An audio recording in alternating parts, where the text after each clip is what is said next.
Chapter 8 of The Outsiders. The nurses wouldn't let us see Johnny. He was in critical condition. No visitors.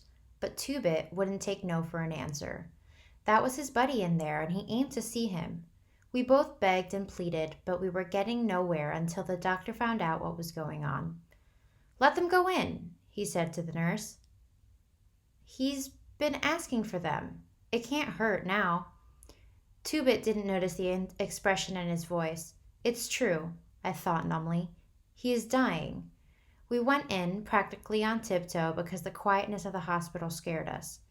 Johnny was lying still, with his eyes closed, but when Two-Bit said, "Hey, Johnny kid," he opened them and looked at us, trying to grin. "Hey, y'all." The nurse, who was pulling the shades open, smiled and said, "So he can talk after all." Two-Bit looked around. "They treating you okay, kid?" "Don't," Johnny gasped. "Don't let me put enough grease on my hair." "Don't talk," Two-Bit said, pulling up a chair. "Just listen. We'll bring you some hair grease next time. We're having the big rumble tonight." Johnny's huge black eyes widened a little, but he didn't say anything. "It's too bad you and Dally can't be in it. It's the first big rumble we've had, not counting the time we whipped Shepard's outfit." "He came by," Johnny said. "Tim Shepard?" Johnny nodded. "Came to see Dally." Tim and Dallas had always been buddies. "Did you know you got your name in the paper for being a hero?" Johnny almost grinned as he nodded. "Tough enough," he managed. And by the way, his eyes were glowing. I figured Southern gentlemen had nothing on Johnny Cade. I could see that even a few words were tiring him out. He was as pale as a pillow and looked awful. Two-Bit pretended not to notice. "You want anything besides hair grease, kid?" Johnny barely nodded. "The book," he looked at me. "Can you get another one?" Two-Bit looked at me too. I hadn't told him about Gone with the Wind. "He wants a copy of Gone with the Wind so I can read it to him," I explained. "You want to run down to the drugstore and get one?" "Okay," Two-Bit said cheerfully. "Don't y'all run off." I sat down in Two-Bit's chair and tried to think of something to say. "Dally's gonna be okay," I said finally. "And Derry and me, we're okay now." I knew Johnny understood what I meant. We had always been close buddies, and those lonely days in the church strengthened our friendship. He tried to smile again, and then suddenly went white and closed his eyes tight. "Johnny," I said, alarmed. "Are you okay?"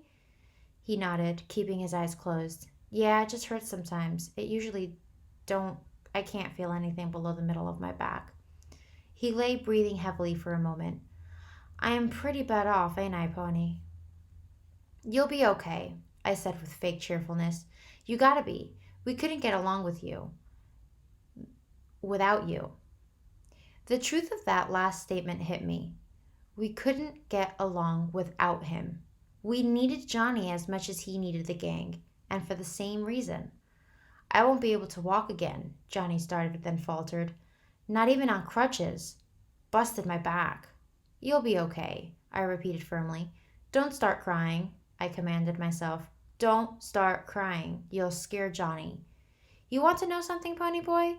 I'm scared stiff. I used to talk about killing myself." He drew a quivering breath. "I don't want to die now. It ain't long enough. 16 years ain't long enough. I wouldn't mind it so much if there wasn't so much stuff I ain't done yet and so many things I ain't seen. It's not fair. You know what? That time we were in Windricksville was the only time I've been away from our neighborhood." "You ain't gonna die," I said, trying to hold my voice down.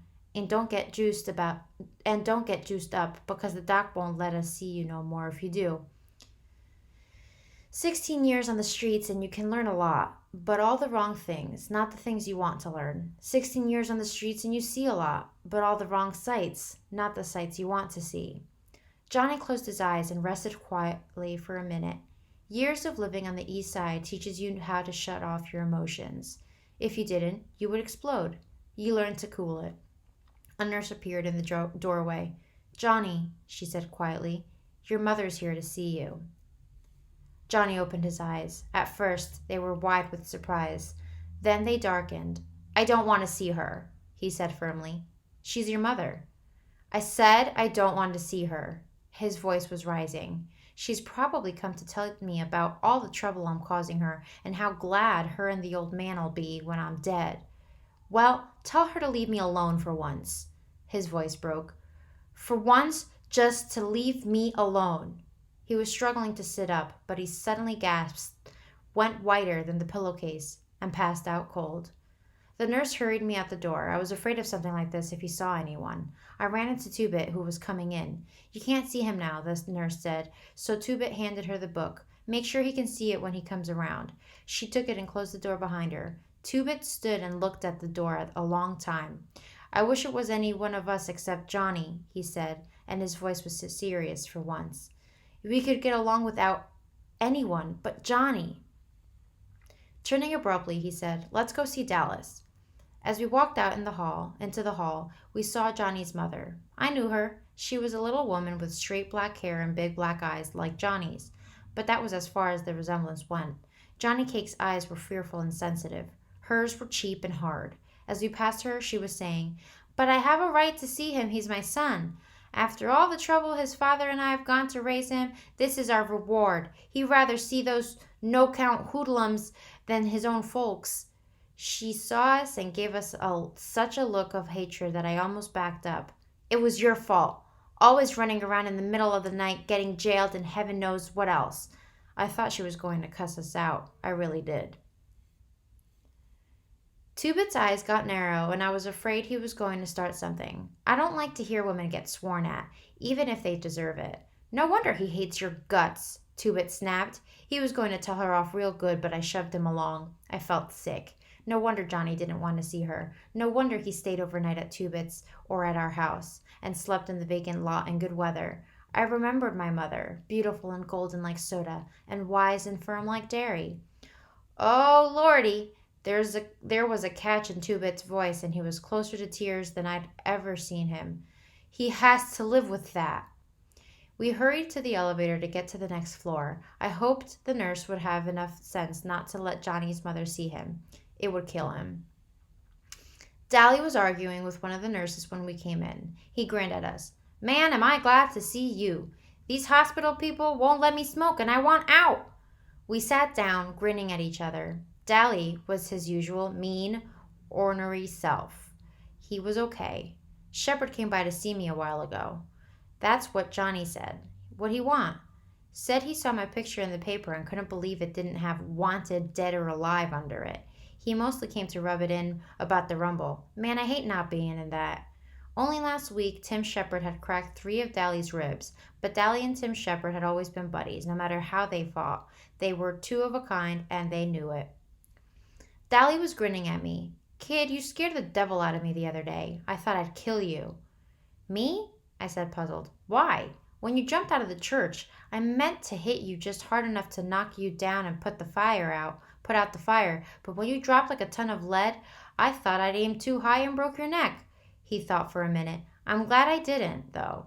I'll bet, I said with a grin. I never liked Dally, but then, for the first time, I felt like he was my buddy, and all because he was glad he hadn't killed me.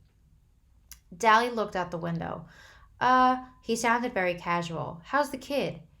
We just left him, Two-Bit said, and I could tell that he was debating whether to tell Dally the truth or not. I don't know about stuff like this, but, well, he seemed pretty bad to me. He passed out cold before we left him. Dally's jawline went white as he swore between clenched teeth. Two-Bit, you still got that fancy black-handled switch? Yeah? Give it here. Two-Bit reached into his back pocket for his prized possession. It was a jet-handled switchblade, 10 inches long, that would flash open at a mere breath. It was the reward of 2 hours of walking aimlessly around a hardware store to divert suspicion. He kept it razor sharp. As far as I knew, he had never pulled it on anyone. He used his plain pocket knife when he needed a blade. But it was his showpiece, his pride and joy. Every time he ran into a new hood, he pulled it out and showed off with it. Dally knew how much that knife meant to Two-Bit, and if he needed a blade bad enough to ask for it, well, he needed a blade. That was all there was to it. Two-Bit handed it over to Dally without a moment's hesitation. We gotta win that fight tonight, Dally said. His voice was hard. We gotta get even with associates for Johnny. He put the switch under his pillow and lay back, staring at the ceiling. We left. We knew better than to talk to Dally when his eyes were blazing and he was in a mood like that. We decided to catch a bus home. I just didn't feel much like walking or trying to hitch a ride. Tubit left me sitting on the bench at the bus stop while he went to a gas station to buy some cigarettes. I was kind of sick to my stomach and sort of groggy. I was nearly asleep when I felt someone's hand on my forehead. I also jumped out of my skin. Tubit was looking down at me worriedly. You feel okay? You're awfully hot. I'm all right, I said, and when he looked at me as if he didn't believe me, I got a little panicky. Don't tell Derry, okay? Come on, Tubit, be a buddy. I'll be well by tonight. I'll take a bunch of aspirins. All right, Tubit said reluctantly, but Derry'll kill me if you're really sick and go ahead and fight anyway. I'm okay, I said, getting a little angry, and if you keep your mouth shut, Derry won't know a thing. You know something? Tubit said as we were riding home on the bus. You'd think you could get away with murder living with your big brother and all, but Derry's stricter with you than your folks were, ain't he? Yeah, I said, but they'd raised two boys before me. Derry hasn't. You know, the only thing that keeps Derry from being a Soc is us. I know, I said. I had known it for a long time. In spite of not having much money, the only reason Derry couldn't be a Soc was us, the gang, me and Soda. Derry was too smart to be a greaser. I don't know how I knew, I just did, and I was kind of sorry. I was silent most of the way home. I was thinking about the rumble. I had a sick feeling in my stomach, and it wasn't from being ill. It was the same kind of helplessness I'd felt that night Derry yelled at me for going to sleep in the lot. I had the same deathly fear that something was going to happen that none of us could stop. As we got off the bus, I finally said it. Tonight, I don't like it one bit. Tubit pretended not to understand.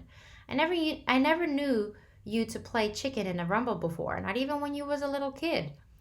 I knew he was trying to make me mad, but took the bait anyway.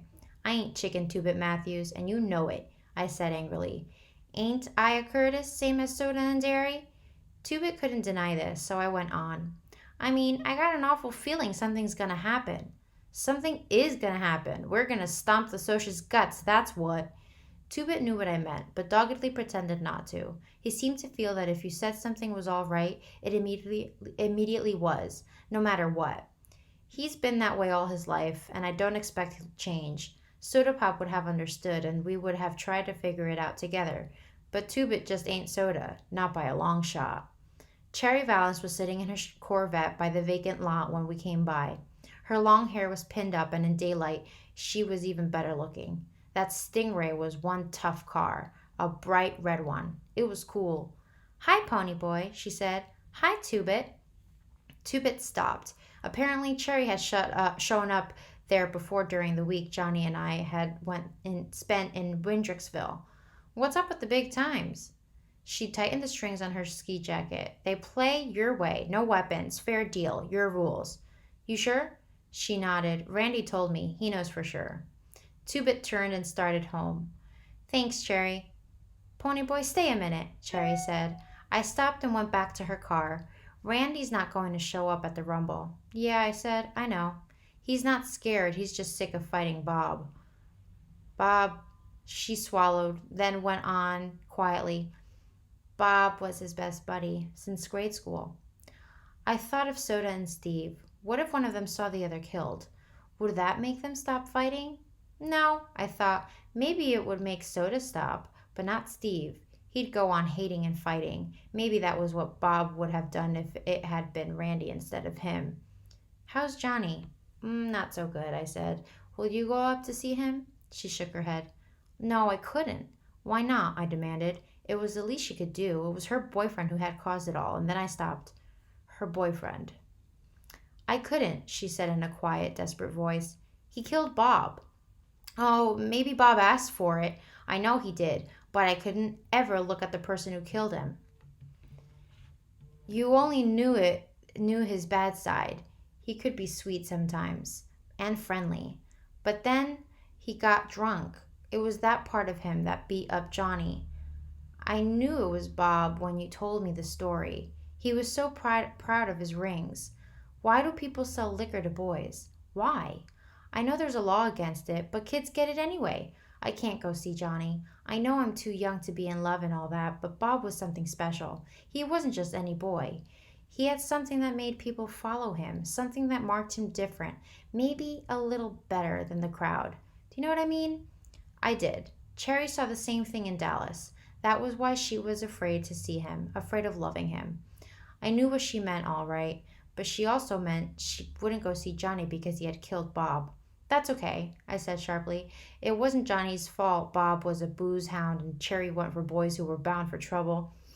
I wouldn't want you to see him. You're a traitor to your own kind and not loyal to us. Do you think your spying for us makes up for the fact that you're sitting there in a Corvette while my brother drops out of school to get a job? Don't you ever feel sorry for us? Don't you ever try to give us handouts and then feel high and mighty about it? I started to turn and walk off, but something in Cherry's face made me stop. I was ashamed. I can't stand to see girls cry. She wasn't crying, but she was close to it. I wasn't trying to give you charity, Ponyboy. I only wanted to help. I liked you from the start, the way you talked. You're a nice kid, Ponyboy. Do you realize how scarce nice kids are nowadays? Wouldn't you try to help me if you could? I would. I'd help her and Randy both if I could. Hey, I said suddenly, can you see the sunset real good from the west side? She blinked, startled, then smiled. Real good. You can see it good from the east side, too, I said quietly. Thanks, Ponyboy. She smiled through her tears. You dig okay. She had green eyes. I went on, walking home slowly.